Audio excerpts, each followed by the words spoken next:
So I would like to read this letter that I received because it contains elements that are quite normal in our society. In this material society, I mean, not our society, I mean the society. So, which are problems within family, psychological problems born by being mistreated in the family, etc. You will understand the problem while I read this letter, which is a long letter. So sit down and stay comfortable. He is a disciple of mine, although not initiated. Dear Guru Maharaj, please accept my humble obeisances, all glories to you and Srila Prabhupada. I have a question pertaining to fear, specifically fear for physical violence from another man. I'm asking this question in regard to my own personal safety as well as making spiritual advancement. I've been bullied practically my entire life. I also had an abusive father I lived with for over 4 years. And he was still problematic for me until 2007. I never took any self-defense classes. And I think it is fair to say that I never gotten over the trauma of being physically bullied by others. The reason I brought this up is because unfortunately I am in a similar situation once again. Currently I am renting a room in the basement of a man's house. There are 2 other gentlemen renting rooms in the basement as well. One of the gentlemen is fairly aggressive towards me. He has never threatened me with me. He has never threatened with me with physical violence, but he talks in a very hostile and aggressive manner towards me. For example, last night he chastised me because I left the bathroom floor messy. He said, you need to keep this bathroom floor clean. We are grown men here. You need to keep it clean in there. Now, it was not what he said that upset me. It was how he said it. He spoke to me in a very hostile and angry tone. I am ultra sensitive to things like this. He just pushes a huge button for me. I have a lot of trauma from my father and many other instances in the past where I have been bullied. It strikes a huge amount of fear in my heart. I immediately go into defensive mode and it is very uncomfortable to me. So my question is, how do I overcome the deep fear and anxiety that this gives me? I was thinking that Krishna can help me. I try to relate my dilemma to the situation with Arjuna on the battlefield. Arjuna was afraid of being killed and afraid of killing others. I myself am very nervous and afraid of this guy getting more aggressive with me soon. I try to tell myself what Krishna told Arjuna on the battlefield. He told Arjuna that he was a spirit soul and he could never be hurt. Then of course Krishna related all of this to him. Now, obviously, I don't have Krishna showing me all of this, so I'm looking for a more practical solution. I do not like to feel so much anxiety like I'm feeling right now. This is a problem that I really want to solve once and for all. Not just for this guy and this specific situation, but I want to overcome my fear of physical violence from another man. This is one of the biggest fears that I have in my life. If you can, please help me with this. I really want to get over it, and I don't want to stand in the way of my spiritual advancement. Thank you very much. I am very grateful. Your servant.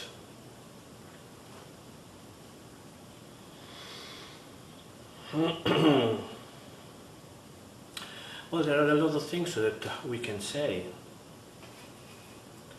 regarding this subject matter. First of all, we had to decide what perspective we want to see it, we want to take it. If we want to take it purely from the physical point of view, in the sense that you may feel sure that this other man is going to get physically violent against you, which doesn't really seem to me. Seems to me that he just wants the floor of the bathroom be clean in a better way, so please just do it. Try to be more responsible with your duties towards the other people you are living with, like cleaning the floor or the kitchen or whatever you share with others. I remember this being part of a problem in the period we stayed close in the temple. That we stayed close, you stayed for some time in that temple. And there was also some little problem about this. So you had to, when you do things that concerns other people, you had to be more conscious, you had to be more focused. Of course, you should be ordered and clean, etc., in your own things. But even more when you do things which are in common and shared by other people. Because the other people have the right to have the bathroom clean.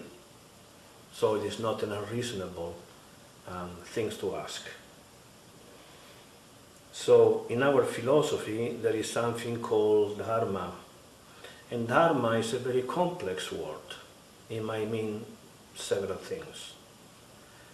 In this concern, dharma can be used in the sense of duty or responsibility. In other words, you have the duty or responsibility to have to be more precise with the other. And this is not entirely material. We are Vaishnavas, we are devotees, but we are not attached to the material world. Many of us feel like to be completely out of this world. Some of us may even think that who cares about cleanliness and doing the right thing. You know, these people are just materialists, are not people who are really important for me. This mentality is wrong. It's wrong because the way we behave in the material world, it reflects in our spiritual growth. We cannot say, I chant my rounds and I am a good devotee, I am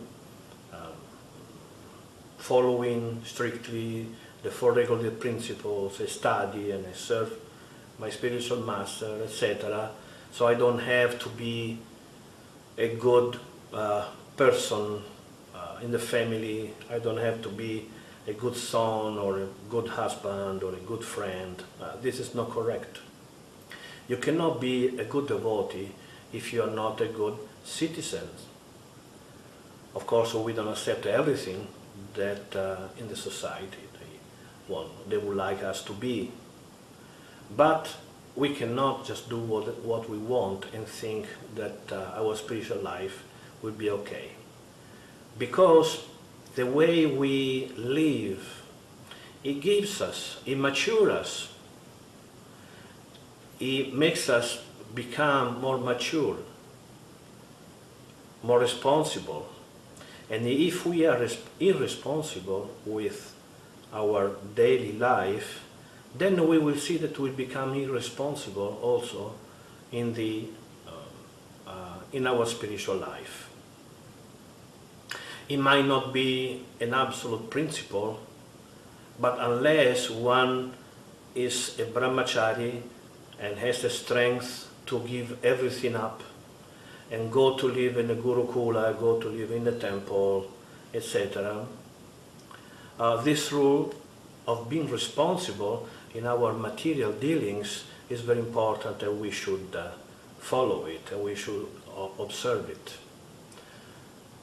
So in conclusion, try to be more responsible with dealing with the other people living in your house.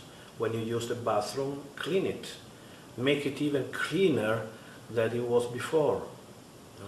Try to be a little helping also, try to be loving, and you will see the atmosphere of the place, and your relationship with other people will improve, and you will live also more happily in the place you are now. Now, once we have established that you should be more responsible in the way you live and relate with the other people, let's try to see your problem from another angle or from another perspective. From the perspective of some problem that you have in your heart and mind since a long time. Probably, as you hint me, it is something that it comes from your youth. You mentioned me about a father, an abusive father. This is a very common problem. The psychological impression that what happens in our the first period of our life are very strong. They put roots in our heart and our mind, and often it is impossible to give them up. The whole of our life will bring these impressions. Sometimes even advanced devotees cannot give them up. They stay with this psychological problem the whole of our lives because it is very deep. Now, so why it happens? So why these things happen to you? Why it happened to so many other people? There are people who had even worse experiences than you. Just your father just being abusive is nothing compared to what happened to other people. I heard horrible stories, really. Horrible stories that touch the heart. So we have to stop blaming others for what happens in our life. According to our philosophy, whatever happens is because we earned it in a way or in another. Might be in this life or in other lives, but if something happens, it's because we deserved it. So sometimes blaming others, it's very relieving to our mind. We feel like, oh, I didn't do anything wrong. It's this man or this situation, or what happens to me years and years ago. We tend to do this. We tend to give the fault or the responsibility of what we are to others, to other people or situations. Because it is very bitter, it's very bad. We feel bitter in admitting that we are just weak. That is something that we cannot do because there are many becauses, there are many reasons why we cannot do certain things and we cannot be in a certain way. So what happens in your life, you may blame your father or your mother, or now you are trying to blame this gentlemen in your house, but try to think that whatever happened, it's your responsibility. That is called karma. Karma means reactions to your actions. It is impossible, scientifically impossible, that something that happened to us happens without a reason, without a cause. And the cause is always personal. What happens to you, what happens to me, what happens to everybody is because we behaved in a certain way to generate such a reaction. So this is a very important concept, the concept of personal responsibility. Because we cannot work on the solution unless we don't take the responsibility. Until we go on blaming others, we don't work on ourselves. We don't work in the right solution. You may think, okay, now this man is, I'm taking now the story with this man just as an example. Or now this man will become very aggressive to me, so better to move somewhere else. You may think like this, trying to find a solution. But then you will see that in the new situation that you're going to get, it's going to be the same thing. Maybe with another face, maybe not because you don't clean the bathroom, but because you don't do something else. Remember the temple where you stayed, something happened, and you know. So all these things happens because we don't pay attention to what we do. So now that we have established that everything happening to us is our own responsibility, what we have to do? There is, again, there are several perspectives by which we can see to the solution. One is a purely material. You know, if you go to any psychologist, he will tell you, well, if you don't feel secure, if you don't feel confident of yourself, just go to a course, a self-defense course. And you are not a small man, so you can very easily defend yourself. And you can do that. If you feel more confident, you could go to a self-defense course, and probably after a while you will feel more capable to defend yourself. And that could give you some relief, but it is not the solution. The solution lies in the karmic reaction that you had to suffer. And the karmic reaction has to be purified. And this is how the process of Krishna consciousness comes in.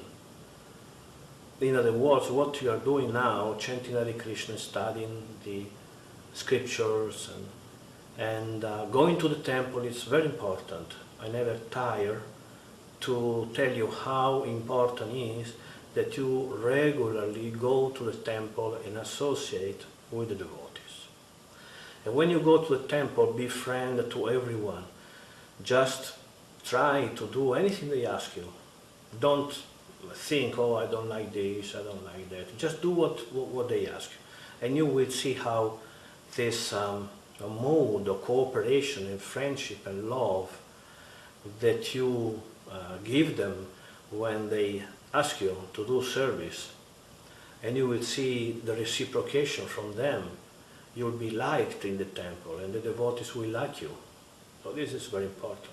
And be very concentrated when you do your service. Try to do your service. Try to do it in the best way possible. So you will see that with time, it is not that the process of purification take 1 day or 1 week. It may take 1 day or 1 week or 1 month. I've seen devotees changing from the day before to the day after. They just, poof, like this. They became other persons. But most of the people who practice Krishna consciousness, they change in years. It takes a long, long time, especially when they have some deeply rooted problems. So this is something, your psychological problems from the past is something that you have to tolerate. You will have to tolerate for some time. You should be a new person over the old person. In other words, there are some problems, some of your present problems that you will be able to change immediately, purify immediately. There are something else that you will stay, but you don't have to be discouraged. Let your old you be and just build up something new. And while you are something new, and the association of devotees is extraordinarily important, just disregard your old person. Just forget about your fears, just forget about your concerns, and just be a new person. And you have to be a tolerant person. Again, something that happened in the temple in the past is something that you should have tolerated. I don't remember exactly the exact occurrence, what happened. But you should have just tolerated. It is not necessary that you force your way of being over others.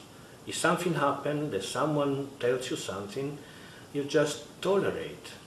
And you tolerate, and you take this tolerance and you use it to advance spiritually. Because we are servants of the servant of the servant. This is what we should be.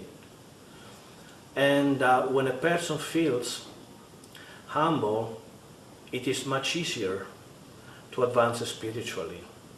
Because someone who is arrogant and presumptuous, he doesn't need to look for shelter. He thinks, I have everything, I don't need to pray to Krishna. So it is very important that you develop tolerance.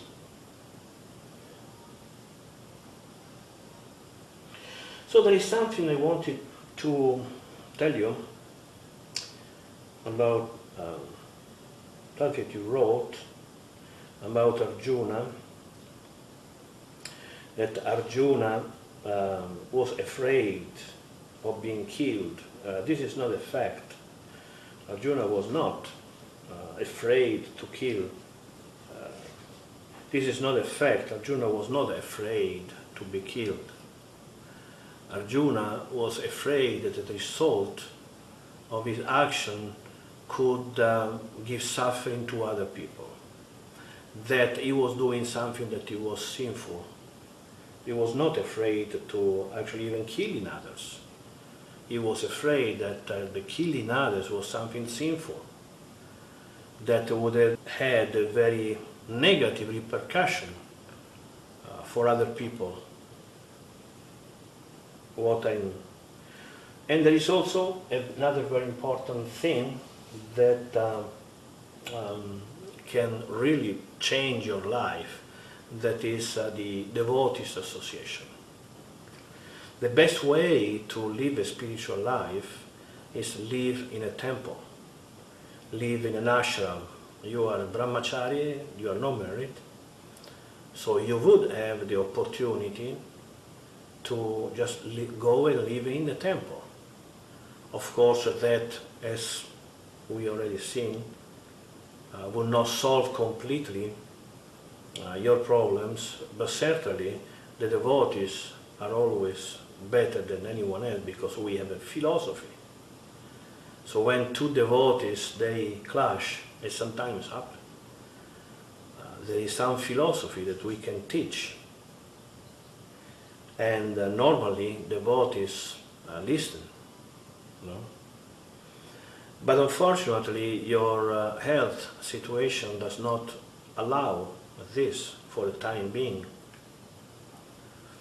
So now try to be more tolerant in your present situation chant Hare Krishna and study the scripture. Just be responsible with your duties so that people will not become aggressive to you. And just try to be prepared to live in a temple. It may happen in 5 years, in 10 years. But this will be a very good thing for your life, living as a renunciant in a temple. I don't know if what I said is a solution. I don't know if you are going to be able to follow my suggestions, but at least you can think it over and try to make an effort and think that I will always be here, try to help in whatever way possible. Watch this video various times and think it over. Hare Krishna.